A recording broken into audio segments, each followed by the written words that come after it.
من الشیطان الرجیم بسم اللہ الرحمن الرحیم الحمد للہ رب العالمین الرحمن الرحیم مالک یوم الدین ایاک نعبد و ایاک نستعین اہدنا الصراط المستقیم صراط الذین انعمت علیہم غیر المغضوب علیہم ولا الضالین آمین۔ سورہ فاتحہ کی کچھ گفتگو ہم نے کل کی۔ سورہ فاتحہ ہم سب کو یہ معلوم ہے کہ یہ اتنی اہم سورہ ہے کہ اس کے بغیر نماز مکمل نہیں ہوتی، اس لیے یہ ہر مسلمان جو ہے نا اس کو وہ کم از کم سورہ فاتحہ کا حافظ ضرور ہے، یعنی سورہ فاتحہ جو ہے اس کا حفظ گویا کہ لازم کر دیا گیا کہ کم از کم اتنا قرآن جو ہے نا یہ یاد رکھا جائے۔ اور کیوں رکھا جائے؟ اس لیے کہ اس میں قرآن کے بنیادی جو 3 موضوعات ہیں وہ اس میں سمو دیے گئے ہیں۔ اس میں توحید بھی ہے، اس میں آخرت کا ذکر بھی ہے، اور اس میں رسالت کا ذکر بھی ہے۔ اس لحاظ سے اب ہم دیکھتے ہیں کہ اللہ تعالیٰ کی توحید کا جب ذکر ہے تو اللہ تعالیٰ کی 5 اہم صفات جو ہیں وہ یہاں پر ذکر کر دی گئیں۔ اس میں سے کل بھی ہم نے ذکر کیا، اور ایک ربوبیت اللہ تعالیٰ کی، الوہیت، اور پھر رحمانیت، اور پھر یہ کہ وہ مالک یوم الدین ہے۔ یہ آپ لوگ اپنے مائک آف کر لیں، یا وشاد آپ ہوسٹ ہیں تو ان کے مائک آف کر دیں۔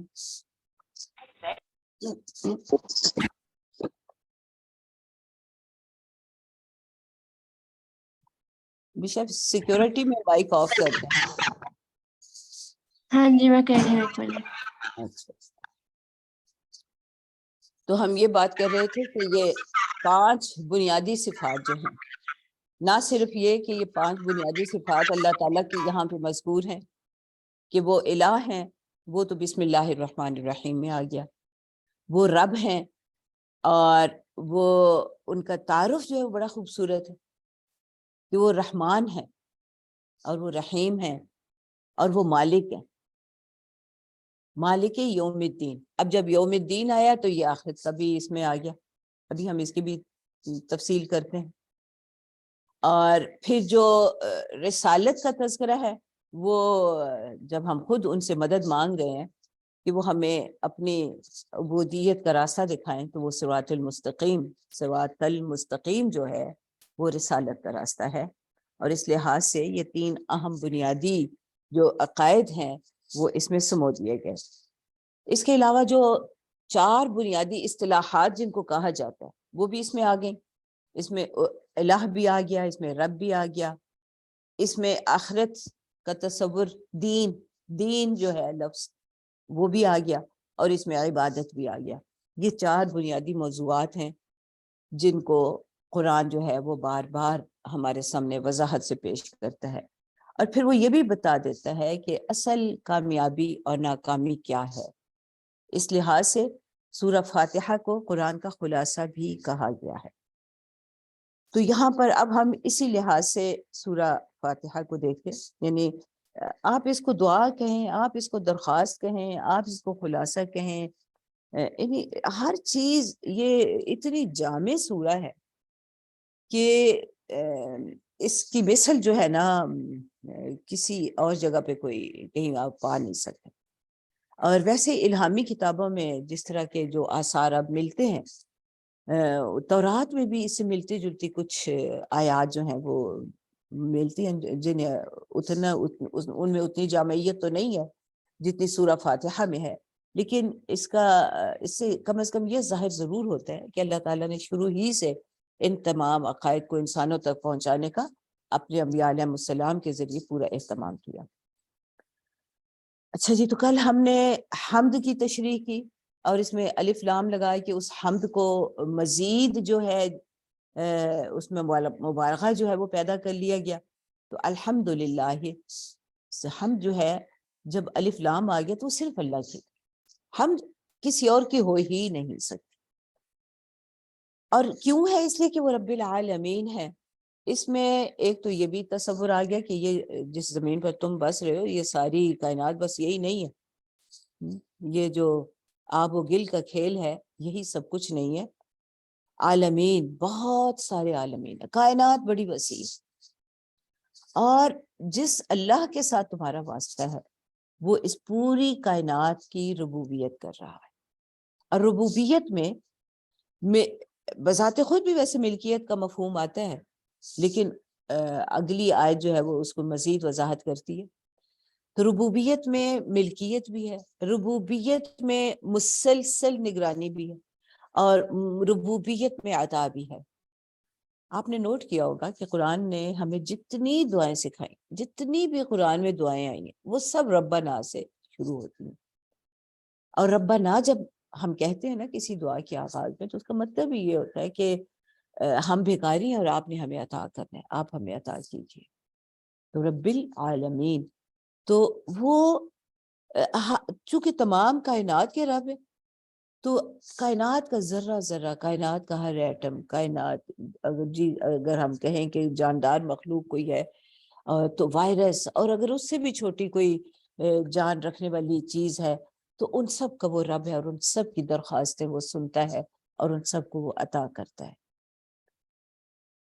الرحمن الرحیم کی بھی ہم نے کل کی کہ رحمان میں مبالغہ جو ہے اس میں جوش پایا جاتا ہے، یہ فعلان کے وزن پر ہے، اور اس میں جوش ہے، اس میں مقدار کی زیادتی ہے، بہت ہی زیادہ۔ اور رحیم میں تسلسل، کہ یہ رحمت کبھی منقطع نہیں ہوتی، یہ مسلسل رہتی ہے۔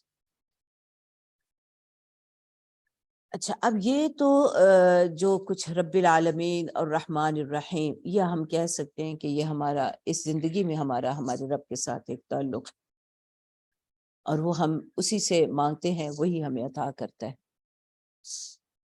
اب دوسری جو ہے، اگلی صفت جو ہے مالک یوم الدین، مالک، مالک میں مکمل بادشاہی، ایسی بادشاہی جس میں ہر طرح کا اختیار بھی ہے، اور ایسی بادشاہی جس میں ملکیت بھی ہے۔ ہم دیکھتے ہیں کہ دنیا میں بڑے بڑے بادشاہ ہوئے، لیکن کوئی بادشاہ اپنی مملکت کا مالک نہیں ہوتا۔ یہ جو بادشاہ ہے، جس بادشاہ کے ساتھ ہمارا تعلق ہے، یہ اپنی مملکت کا مالک ہے، اور اس کی مملکت کی کوئی حد نہیں ہے۔ اس کو میرا خیال ہے تھوڑا سا اگر آپ ایسٹرونومی کو دیکھیں، تھوڑا سا کائنات پہ نظر ڈالیں، تو کہتے ہیں کہ یہ جس گلیکسی کا ہم حصہ ہیں، اسی میں کوئی 1 کھرب کے قریب مزید نظام شمسی ہے، اور ہمارے نظام شمسی سے وہاں تک جانے کے لیے، دوسرے قریب ترین نظام شمسی تک جانے کے لیے ہزاروں لائٹ ایئرز چاہیے۔ اور اسی طرح کہ پوری کائنات جو ہے اس میں کتنی گلیکسیز ہیں، ابھی تک کوئی صحیح اندازہ تو نہیں ہے، لیکن جتنی نگاہوں میں ہے وہ بھی کوئی 1 کھرب کے قریب۔ اور یہ نہیں کہا جا سکتا کہ انسان جو ہے اس کی آخری حد پا چکا ہے، یعنی کہ یہ کائنات، کبھی کہتے ہیں یہ پھیل رہی ہے، مسلسل اس میں اضافہ ہو رہا ہے، کبھی کہتے ہیں ہمیں تو پتہ ہی نہیں کہ کہاں تک ہے۔ تو مالک، وہ مالک ہے تمام اپنی مملکت کا، اور نہ صرف آج جو موجود مملکت ہے اس کا، بلکہ یوم الدین، اس کا مطلب کوئی اور بھی دن آنا ہے۔ اب دین جو ہے، یہ اس کا مادہ جو ہے دال الف نون، دان، دان کا مطلب ہوتا ہے قرضہ، قرضہ کسی کو دینا، اور پھر جب قرض دیا جاتا ہے وہ واپس بھی لیا جاتا ہے۔ جب کسی کو ہم دیتے ہیں تو اس سے واپسی کی توقع ہے، یعنی وہ واپس کرے گا، اور پھر جو مالک ہے جس نے دیا ہے قرض، وہ پھر دیکھے گا کہ میں نے جو چیز دی ہے، کیا وہ جوں کی توں میں جو واپس کی گئی، یا جیسے میں نے کہا اسے ویسے ہی رکھا گیا۔ تو یہ زندگی جو ہے، یہ بھی ایک، ہم اسے امانت کہیں یا قرض کہیں، جو اللہ تعالیٰ نے ہمیں عطا فرمائی، اور کچھ ایسا اس کے ساتھ ہمارا تعلق قائم ہو گیا کہ ہمیں یہ زندگی پیاری بھی بہت ہے، ہم اس کی تحفظ کے سارے اہتمام کرتے ہیں۔ تو مالک یوم الدین، اب جب قرض ہے اور اس کو پھر لوٹانا ہے، جو ہم کہتے ہیں انا للہ و انا الیہ راجعون، ہمیں اسی کی طرف لوٹنا ہے۔ لوٹنا کیا؟ لوٹانا ہے اپنی زندگی کو اس کی طرف، اور پھر وہ حساب لے گا، ایک ایک لمحے کا اسے حساب لینا ہے۔ اور وہ یہ بات جو ہے وہ کھول کر بتا دی گئی ہے، کہ قرآن مزید اس کی وضاحت کرتا چلا جائے گا۔ اور نبی صلی اللہ علیہ وسلم نے بھی اس کی بہت تفصیل بتائی، کیا کیا سوال جواب ہونے ہیں، کیا کیا مرحلے پیش آنے ہیں۔ تو گویا کہ وہ پھر وہ دن ہوگا جب کہ آج کی اس زندگی کے لمحے لمحے کا حساب دینا ہوگا، اور پھر اس پر جزا اور سزا کا فیصلہ ہوگا، اور وہ فیصلہ تنہا اللہ رب العزت ہی کریں گے، مالک یوم الدین۔ اس روز ان کے اس فیصلے میں کسی دوسرے کی شرکت کا کوئی شائبہ تک نہیں ملتا، یعنی کہیں نہیں ملتا کہ کوئی اور بھی اس میں کوئی شریک ہے۔ مالک یوم الدین، وہ یوم الدین کا مالک ہے، وہ تنہا مالک۔ لمن الملک اليوم للہ الواحد القہار، جس طرح سورہ مومن میں کہا گیا کہ اس روز سے صاف پوچھا جائے گا، ہاں بتاؤ نا ذرا آج کے دن لمن الملک، کس کی ملکیت ہے، کون بادشاہ ہے، کس کی بادشاہی ہے؟ اور پوری کائنات پکار اٹھے گی للہ الواحد القہار، اس اللہ کی جو واحد ہے اور قہار ہے، جس کا پورا کنٹرول ہے۔ اب دیکھیں، اگر تھوڑا سا یہ تصور میں لائے نا، تو مالک یوم الدین جب ہم کہتے ہیں تو دل کانپ جانا چاہیے، اس روز حاضری کا تصور آنا چاہیے، اپنے اعمال کی پیشی کا، اور پھر کیا پتہ نہیں کیا فیصلہ ہوتا ہے، وہ ترازو نظر آنا چاہیے، وہ میزان نظر آنا چاہیے، مالک یوم الدین۔ اچھا، اس کے بعد ہم کہتے ہیں، اب مطلب ڈر اتنا لگ گیا نا، اب یہ ایک مروبیت کی کیفیت ہے کہ فوراً بندہ پھر کہتا ہے کہ ایاک نعبد، ایاک کا جو ہے نا، اس میں مزید نہیں نہیں نہیں نہیں، بس اللہ میں بس صرف آپ کا، صرف آپ ہی، ایاک نعبد، صرف آپ ہی کی ہم عبادت کرتے ہیں۔ اب یہاں پہ یہ دوسری ٹرمینالوجی آ گئی، عبودیت، عبادت۔ عبادت کیا ہے؟ عبادت جو ہے یہ غلامی کے معنوں میں آتا ہے اس کا۔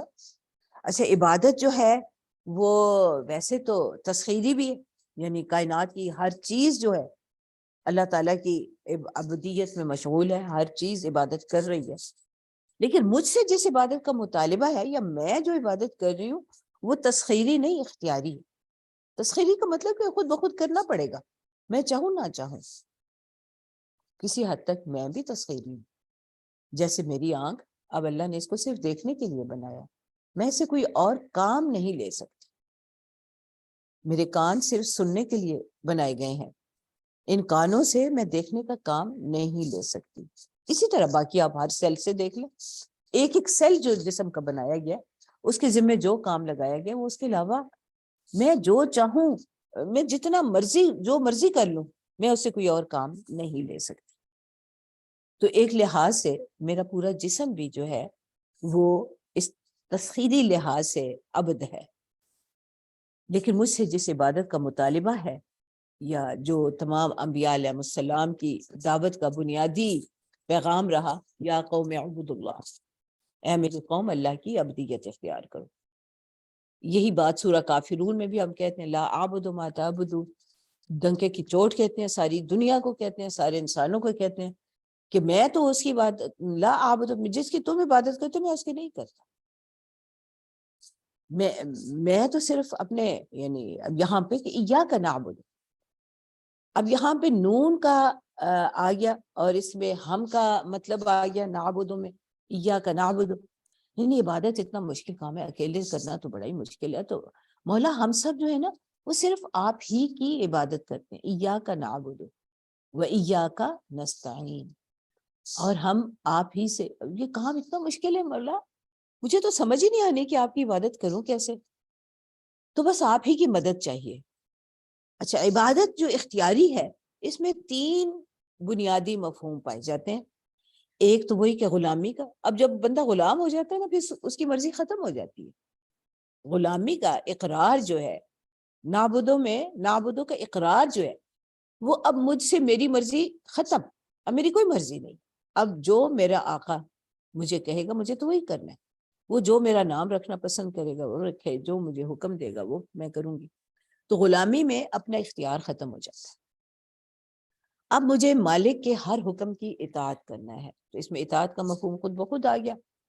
اور پھر عبادت میں صرف دیکھیں، جو مالک ہوتا ہے نا، یا جو باس ہوتا ہے، اس کے ساتھ کوئی قلبی تعلق نہیں ہوتا، لیکن میرا جس معبود کے ساتھ تعلق ہے، جس کی میں عبادت کر رہی ہوں، مجھے تو سب کچھ عطا ہی اسی نے کیا، اس کی ربوبیت کا تو میں پہلے ہی اقرار کر چکی. تو اب بے اختیار ایک دل میں اس کے لیے محبت کا جذبہ پیدا ہوتا ہے، تقدیس، دل اس کے حضور جھک جاتا ہے. تو ابدیت میں جب تک محبت اور تقدس اس ہستی کے لیے نہ ہو، وہ عبادت نہیں. تو اب یہاں پر یہ تینوں مفہوم جو ہیں وہ ہمیں رکھنے ہیں. یہ میں خاص طور پہ اس لیے یہاں پہ وضاحت کر رہی ہوں کیونکہ قرآن آگے جو ہے انہی اصطلاحات کو بار بار دہراتا ہے، اور ہم اگر ابتدا ہی میں ان کو اچھی طرح سمجھ لیں تو ہمیں یہ مفہوم جو ہے یا قرآن کے پیغام سمجھنے آسان ہو جاتے. اب یہ ابدیت، میں خود اپنی جب کمزوریوں کو دیکھتی ہوں تو مجھے اتنا مشکل لگتا ہے کام کہ میں فوراً ہی کہتی ہوں ایاک نعبد، مولا عبادت تو صرف آپ ہی کی، صرف آپ کی مولا، و ایاک نستعین. لیکن کام اتنا مشکل ہے، ہم سب مل کر بھی شاید نہ کر پائے. ہم سب آپ سے مدد مانگتے ہیں. اچھا، یہاں پہ جو نون کا صیغہ یا ہم کا جو صیغہ ہے، یہ بات کی گئی ہے جمع کے معنوں میں، تو یعنی عبادت بھی تنہا کرنا مولا بڑا مشکل ہے. تو مجھے اس جماعت کے ساتھ شامل رکھیے جو کہ آپ کی عبادت میں مصروف ہے، جو آپ کی عبادت کا مشن رکھتی ہے، تمنا رکھتی ہے. اور ہم سب کی پھر مدد بھی آپ ہی کریں گے. وَإِيَّاكَ نَسْتَعِينُ، آپ ہی سے ہم مدد کے طلبگار ہیں. نستعین جو ہے اس کا مادہ عین یا نون آن یا عین، اور اس میں معاونت اور یہ سارے مفہوم، اردو میں بھی یہ لفظ استعمال ہوتا ہے وَإِيَّاكَ نَسْتَعِينُ، اور آپ ہی سے ہم مدد مانگتے ہیں. اہدنا الصراط المستقیم، اہدنا، ہمیں ہدایت دیجیے. ہدا کا مطلب ہوتا ہے رہنمائی دینا، ہاتھ پکڑ کے چلانا. یہ ہدا جو ہے، ہدا یا ہدا، یہ کسی بھی کام کے لیے کوئی رہنمائی جو دی جاتی ہے اس کے لیے یہ لفظ آتا ہے. اہدنا الصراط المستقیم، ہم سب کو ہدایت دیجیے، ہم سب کو راستہ دکھا دیجیے، ہم سب کی رہنمائی کیجیے. کون سے راستے کی؟ صراط المستقیم. صراط المستقیم، قائم رہنے والا راستہ. صراط راستے کے لیے بولا جاتا ہے، مستقیم قائم رہنے والا، جو مضبوط ہے، جو پرماننٹ ہے، جو قائم، مطلب اس میں کوئی اندیشہ نہیں ہے بھٹکنے کا، جیسے سیدھی سڑک چلتی جائے گی. اور ہم سب یہ جانتے ہیں، تھوڑی سی بھی جس کو جیومیٹری پڑھی ہے وہ جانتا ہے کہ صراط، خط مستقیم کو کہا جاتا ہے یہ سب سے چھوٹا راستہ ہے. کسی منزل تک پہنچنے کے لیے سب سے چھوٹا راستہ جو ہوتا ہے وہ خط مستقیم ہوتا ہے. تو صراط المستقیم ایک وہ راستہ جو کہ آپ تک مجھے پہنچا دے، شارٹ کٹ، بالکل ڈائریکٹ آپ تک پہنچ جاؤں، کہیں ادھر ادھر بھٹکتی نہ پھروں، اور جو قائم رہنے والا ہے زندگی کے پہلے لمحے سے لے کر آخری لمحے تک، تمام مرحلوں میں مجھے ادھر ادھر نہ ہونے دے، میں مسلسل چلتی جاؤں، مسلسل میری رہنمائی ہوتی رہے. ایسے لینڈ مارکس اس میں ہوں جو مجھے رہنمائی دیتے چلے جائیں کہ ہاں تمہاری منزل اس جانب ہے. صراط المستقیم، صراط الذین. اب آگے یہ پورا کانسیپٹ جو ہے جو دیا جا رہا ہے، یہ آخرت کا کانسیپٹ ہے. دین سے بھی آخرت کا کانسیپٹ آیا، اور صراط المستقیم اب خود ہی گویا کہ یہ اب صراط المستقیم جو ہے یہ انبیاء علیہ السلام کے ذریعے ہی بندوں کو نصیب ہوا. اس لحاظ سے ہم کہہ سکتے ہیں کہ یہاں پر رسالت کا مفہوم بھی آ گیا. تو آگے اس کی مزید وضاحت ہے کہ صراط مستقیم وہ راستہ ہے، صراط الذین، راستہ ان لوگوں کا، انعمت علیہم، انعمت نعمت مہربانی کی، انعام دیا، علیہم جن پر انعام دیا، غیر المغضوب جن پر غضب نہیں ہوا، غیر المغضوب علیہم غضب نہیں ہوا ان پر، ولا الضالین اور نہ وہ گمراہ ہوئے. ضال کا مطلب ہوتا ہے راستے سے ہٹ جانا، راستے سے بھٹک جانا. تو یعنی مستقیم وہ راستہ ہے جو کہ سیدھا منزل تک پہنچائے گا، اور وہی راستہ ہے جو انعام یافتہ لوگوں کا راستہ ہے. اب انعام کا جب لفظ آتا ہے تو دنیا میں انعام جو ہے وہ ہدایت کا راستہ ہے، جو انبیاء علیہ السلام کا راستہ ہے، اور آخرت کا انعام جو ہے وہ اللہ کی رضا کی منزل ہے اور وہ جنت ہے، کہ جب ہم اللہ کے پاس پہنچیں تو استقبال جو ہے وہ ان الفاظ میں ہو کہ یا ایھا النفس المطمئنہ ترجعی الی ربک راضیۃ مرضیہ، یہ نفس مطمئنہ قرار دے دیا جائے۔ اور نفس مطمئنہ بھی وہی ہوتا ہے جو کہ جس راستے پر چل رہا ہے اس پر اس کو اطمینان ہے، یعنی وہ صراط مستقیم پر اس کو پورا اطمینان ہے، وہ چلتا چلا جائے۔ تو اس لحاظ سے یہ دعا جو ہے سورہ فاتحہ کی، اور الفاتحہ باب القرآن جس کو کہا گیا ہے، اور جس کے ذریعے ہم قرآن میں داخل ہو رہے ہیں، تو یہ درخواست جو ہے اللہ اس کو قبول فرمائے، اور ہم بار بار دن میں یہ مانگتے ہیں۔ اور یہ اتنی خوبصورت دعا ہے کہ میں نے تو ویسے دیکھا ہے کہ جس مقصد کے لیے بھی آپ کہہ دینا کہ اہدنا الصراط المستقیم، تو بس وہ آپ کو سمجھ آ جاتی۔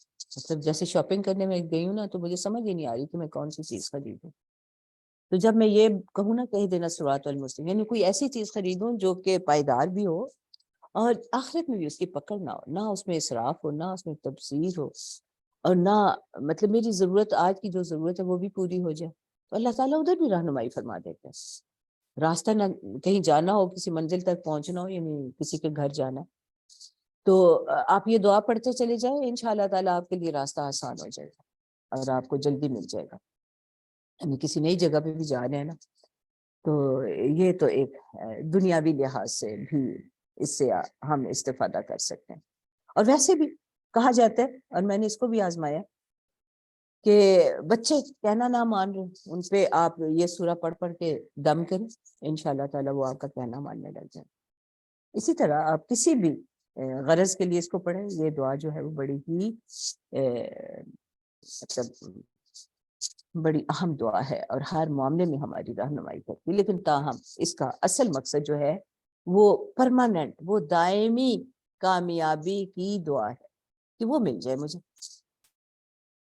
تو کیونکہ انعمت علیہم، تو پھر وہی ہوں گے جو کہ اس روز اپنے رب کی رضا کے مستحق ہو گئے۔ اچھا جی، اب ہم پھر سورہ بقرہ شروع کرتے ہیں، اور یہ ہمیں سب کو معلوم ہے کہ سورتوں کے نام جو ہیں وہ بھی نبی صلی اللہ علیہ وسلم نے خود رکھے ہیں، اور نبی صلی اللہ علیہ وسلم نے خود جو بھی نام رکھے ہیں نا، وہ اپنی مرضی سے نہیں رکھے، اس لیے کہ وما ینطق عن الہویٰ، اللہ تعالیٰ نے خود ان کے بارے میں ہمیں بتایا، وہ اپنی مرضی سے کچھ نہیں کہتے، اپنی خواہش سے کچھ نہیں کہتے، ان هو الا وحی یوحیٰ، وہ تو وہی بات کہتے ہیں جو کہ ان کو وحی کی گئی۔ اس لحاظ سے ہم یہ جانتے ہیں پھر کہ اگر صورتوں کے نام ہم یہ کہتے ہیں کہ نبی صلی اللہ علیہ وسلم نے رکھے، تو مطلب یہ ہے کہ وہ بھی اللہ تعالیٰ ہی کے بتائے ہوئے نام ہیں، اس لیے ان میں کوئی بحث کی گنجائش نہیں ہے کہ لو جی بقرہ کیوں رکھ دیا۔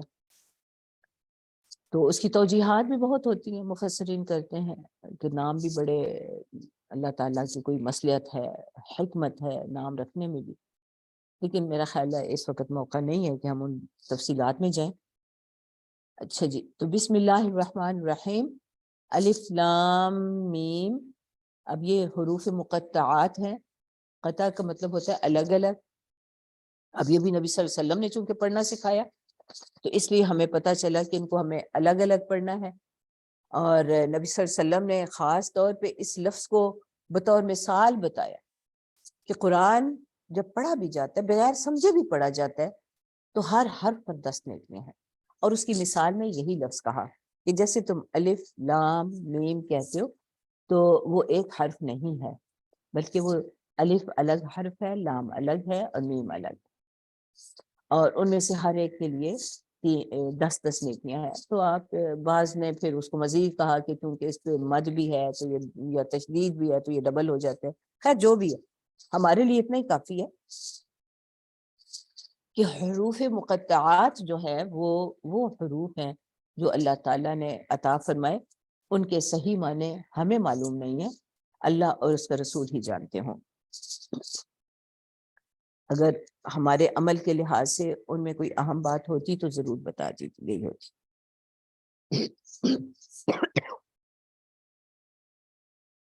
اچھا جی، اس میں تھوڑا سا میں ایک وضاحت رہ گئی سورہ فاتحہ میں، وہ دین کے معاملے میں، کیونکہ اب ہم سورہ بقرہ میں بھی اس معاملے میں مزید وضاحت دیکھیں گے، اس لیے اس دین لفظ کو بھی ہم ذرا وضاحت کر لیں کہ دین کا لفظ جو ہے جب ہم بولتے ہیں اور دین اور دنیا ہر معاملے میں مدد کے طلب کر رہے ہیں اللہ تعالیٰ سے، تو دین جو ہے اس میں مذہب اور شریعت بھی آ جاتی ہے، یعنی عقائد آ جاتے ہیں اس میں۔ ویسے جب بولا جاتا ہے قرآن جو بولتا ہے یہ لفظ، تو قانون جو کسی ملک کا قانون ہے اس کے لحاظ سے بھی اس کو دین کہا گیا ہے، جس طرح حضرت یوسف علیہ السلام کے تذکرے میں کہ بادشاہ کے دین میں وہ ایسا نہیں کر سکتا تھا، تو وہاں پہ اس ملک کا جو قانون ہے وہ اس سے مراد ہے۔ اور دین سے مراد اطاعت بھی ہوتی ہے، اور دین سے مراد جزا و سزا بھی ہوتی ہے، لیکن جب اس کو قانون کے معنوں میں لیا جاتا ہے اور ہم اس کو ایک وسیع تر مفہوم میں دیکھتے ہیں، تو دین میں 5 بنیادی زندگی کے جو آپ کہہ لیجئے کہ دائرے ہیں وہ آ جاتے ہیں۔ اس میں عقائد آ جاتے ہیں جس میں توحید ہے، رسالت ہے، آخرت ہے، اور اس میں ملائکہ پر ایمان اور کتابوں پر ایمان، تقدیر پر ایمان، وہ عقائد میں آ گیا۔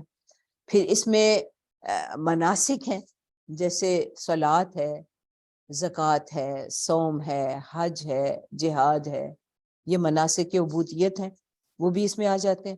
پھر اس میں اخلاق بھی آ جاتا ہے، اخلاق حسنہ، اخلاق رذیلہ۔ اخلاق حسنہ میں بہت سارے اچھے اخلاق آ جاتے ہیں، رذیلہ میں بہت سارے خراب ہوتے ہیں، حسنہ کو اپنانا ہوتا ہے، رذیلہ کو نکالنا ہوتا ہے۔ پھر اس میں معاملات آ جاتے ہیں، معاملات میں سب کچھ ہی آ جاتا ہے، سیاست آ جاتی ہے، عدالت آ جاتی ہے، اس میں سارا کچھ ہی آ جاتا ہے، تجارت کے طور طریقے، فارن پالیسی، جنگ کرنے کے طور طریقے، رسوم و رواج، لباس، تہذیب و تمدن، ساری چیزیں اس میں آ جائیں گی۔ اور معاشرت خاص طور پہ جس میں حقوق اور ذمہ داریوں کا تعین ہے، اور اس میں ہر فرد کے دوسرے پر کچھ حقوق ہیں اور کچھ ذمہ داریاں ہیں، اور وہ شریعت جو ہے وہ بڑی تفصیل سے ہمیں بتا دیتی ہے۔ اس لحاظ سے یہ دین کا لفظ جو ہے ہم آگے بھی دیکھیں گے کہ یہ بہت ہی اہم لفظ ہے، اور اس کو بار بار دہرایا بھی جاتا ہے۔ تو اللہ مطلب ہمیں جو رہنمائی دی گئی ہے وہ یہ کہ بہرحال زندگی کے تمام شعبوں میں ہمیں اللہ کے احکام کو سامنے رکھنا ہے، نافذ کرنا ہے۔ اور پھر یہ بھی ایک دفعہ پھر ہم یاد دہانی کر لیں کہ انسانوں میں 3 گروہ ہوں گے، ایک وہ جو ہدایت پر ہیں اور جن پر انعام کیا گیا، اور ایک وہ جو کہ مغضوب ہیں اور ضالین ہیں۔ ضالین اور ضالین ہی اصل میں مغضوب بھی ہیں۔ اس میں باقی مزید اس میں ہم اب بحث نہیں کریں گے۔ اب سورہ بقرہ جب شروع ہوتی ہے تو اس میں حروف مقطعات کے تذکرے کے بعد جو بات ہوئی ہے، ذالک الکتاب لا ریب فیہ، یہ کتاب ہے، الکتاب کوئی بڑی خاص کتاب ہے، لا ریب فیہ ہے، اس میں کوئی ریب نہیں ہے۔ ریب جو ہے یہ کنفیوژنس کے معنوں میں آتا ہے، اور ریب جو ہے یہ شکوک و شبہات کے معنوں میں آتا ہے کہ پتہ نہیں اللہ کی کتاب ہے کہ نہیں ہے، پتہ نہیں ٹھیک بھی ہے کہ نہیں ہے، پتہ نہیں یہ کیسی ہے، مطلب مجھے اس سے کوئی فائدہ ہوگا یا نہیں۔ تو آپ دیکھیے کہ جس طرح جب ہم لا الہ الا اللہ کہتے ہیں تو پہلے نفی کرتے ہیں، لا الہ کوئی اور معبود ہے ہی نہیں، پھر اس کے بعد کہتے ہیں الا اللہ، سوائے اللہ۔ یہاں بھی اللہ تعالیٰ نے الکتاب کا جو پہلا تعارف کروایا وہ یہ کہ اس میں کوئی شبہ نہیں، کوئی ریب نہیں، کوئی خلجان نہیں، کوئی اس میں غلط بات نہیں، ہر معاملے میں تو آپ اس پر پورا اعتماد کر سکتے ہیں۔ اور یہ جواب بھی ہے، پورا قرآن جو ہے سورہ فاتحہ کا جواب ہے۔ میں نے جو مانگ جو لیا کہ اہدنا الصراط المستقیم، تو کہتے ہیں اچھا ٹھیک ہے، تو یہ ہے وہ کتاب، یہاں پہ ذالک۔ اب باقی تفصیلی تشریحات ہیں کہ ذالک کیوں آیا، ایک ایک لفظ جو ہے اس کے بارے میں بڑی تفصیلی وضاحتیں مفسرین نے کی ہیں اور اہل لغت نے کی ہیں۔ تو فی الحال ہم اس تفصیل میں نہیں جاتے، لیکن اتنا ہے کہ دل میں یہ یقین قائم کر لیں کہ قرآن کی کوئی بات ایسی نہیں ہے جس میں کوئی کنفیوژن ہو، کوئی خلجان ہو، کوئی شک ہو کہ فائدہ مند ہوگی یا نہیں۔ وہ فائدہ ہی فائدہ ہے، اس میں نفع ہی نفع ہے۔ لا ریب فیہ، اس میں کوئی ریب نہیں ہے۔ ہدی للمتقین، اور یہ متقین کے لیے ہدایت۔ اب بیسک کوالیفیکیشن، بنیادی صلاحیت جو ہونا ضروری ہے اس سے استفادہ کے لیے، وہ تقوی ہے۔ متقین، اس سے فائدہ کون اٹھائیں گے؟ وہ جو متقین ہوں گے۔ اور تقوی کیا ہے کہ تقا لفظ ہوتا ہے، اس کا مطلب ہوتا ہے کہ اگر کسی چیز سے مجھے کوئی ڈر ہے کہ وہ مجھے نقصان نہ پہنچ جائے، تو اس سے بچنے کے لیے اگر میں کوئی کوشش کرتی ہوں تو اس کو تقا کہتے ہیں۔ اب چاہے وہ کوئی آفت ہے جو کہ آنے والی ہے جس سے مجھے اپنے آپ کو بچانا ہے، یا اللہ تعالیٰ کی ناراضگی سے بچانا ہے اپنے آپ کو، یعنی کسی کی ناراضگی سے بچنا، کسی نقصان سے بچنا، کسی آفت سے بچنا، کسی کوئی کام جو کر رہی ہوں میں اس کے برے نتائج سے بچنا۔ تو یہ سارے تو آخرت کے لحاظ سے اور اللہ تعالیٰ کے ساتھ تعلق کے لحاظ سے تقویٰ جو ہے اس کا مفہوم یہ ہوگا کہ میں اس بات سے لرزاں رہتی ہوں، خوفزدہ رہتی ہوں کہ اللہ تعالیٰ کی عنایت کم نہ ہونے پائے، وہ مجھ سے ناراض نہ ہو جائیں، ان کی محبت سے محرومی، ان کے قربت سے محرومی نہ ہونے پائے، اور اس بات سے بھی کہ کوئی ایسی حرکت مجھ سے نہ ہو جائے کہ وہ مجھ سے ناراض ہو جائیں یا میں ان کے غضب کی شکار ہو جائیں، کیونکہ پہلے میں دعا مانگ چکی ہوں کہ میں مغضوب لوگوں میں میرا شمار نہ ہو، غیر المغضوب علیہم، اور نہ میں ضالین میں شامل ہوں۔ تو یہاں پہ بتا دیا گیا کہ پھر تقویٰ کرنا پڑے گا، ھدی للمتقین۔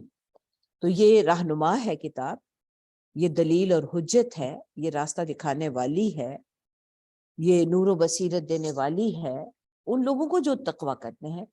اور وہ کون ہے؟ آگے ان کی صفات ہیں، الذین، یہ وہ لوگ ہیں، یؤمنون بالغیب، جو ایمان لاتے ہیں غیب پر۔ اب وہ یہ اصرار نہیں کرتے کہ جب تک ہمیں مشاہدہ نہیں ہوگا، جب تک ہم خود تجربہ کر کے نہیں دیکھیں گے، اس وقت تک ہم نہیں مانیں گے۔ اللہ کے یہ غیب جو ہے نا، یؤمنون بالغیب، یہ صرف اس بات کا اقرار نہیں ہے، یہ ایمان صرف اتنا نہیں ہے کہ صرف اللہ کے وجود کو مان لیا جائے یا اللہ کی صفات کو مان لیا جائے یا آخرت بھی غیب ہے اس کو مان لیا جائے، بلکہ اب آگے جو قرآن میں جتنے احکام آنے والے ہیں ان کو بھی اب ہم یہ نہیں کہیں گے کہ اچھا یہ حکم دیا گیا ہے وراثت کے بارے میں، میرا خیال ہے کوئی 2-4 سال اس کو پریکٹس کر کے دیکھتے ہیں کہ معاشرے میں کیا اثر ہوتا ہے، فائدہ ہوگا تو جاری رکھیں گے، نہیں تو ہم بدل دیں گے۔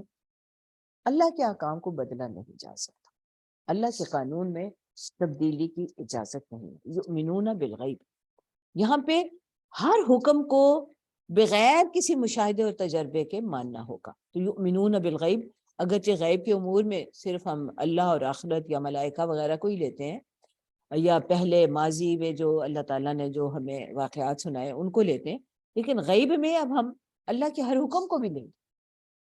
اللہ نے اگر ہمیں حیا کا حکم دیا ہے، اللہ نے ہمیں اگر جنسوں میں سیگریگیشن کا حکم دیا ہے، اختلاط سے بچنے کا حکم دیا ہے، پردے کا حکم دیا ہے، اب ہم یہ نہیں کہیں گے کہ اچھا ہم پردہ تجربہ کر کے دیکھتے ہیں، کوئی فائدہ ہوگا تو جاری رکھیں گے، نہیں تو ہم بدل دیں گے۔ یہاں پہ ہر حکم کو سنتے ہی مان لینا جو ہے وہی یؤمنون بالغیب ہے۔ وَيُقِيمُونَ الصَّلَاةَ، اور وہ صلاۃ کو قائم کرتے ہیں، وَمِمَّا رَزَقْنَاهُمْ يُنْفِقُونَ۔ اب صلاۃ کو جو قائم کرنے کا حکم ہے نا، اس میں اخلاص بھی آ جاتا ہے۔ صلاۃ نماز کے لیے بولا جاتا ہے، صلاۃ کا لفظی مطلب جو ہوتا ہے نا، یہ وہی ہے جو وصل کا ہے، وہی اس کا مادہ ہے۔ یہ اللہ کے ساتھ جڑنے کا نام ہے، یہ اللہ کو ہر لمحہ اپنے سامنے دکھائی دینے کا نام، اللہ کو ہر لمحہ اپنے سامنے پانے کا نام۔ وہی جو ہے کہ عبادت وہ ہے کہ گویا کہ تم اپنی آنکھوں سے اسے دیکھ رہے ہو، اور کم تر درجہ اس سے یہ ہے کہ کم از کم یہ تو یقین رکھو کہ وہ تمہیں دیکھ رہے ہیں۔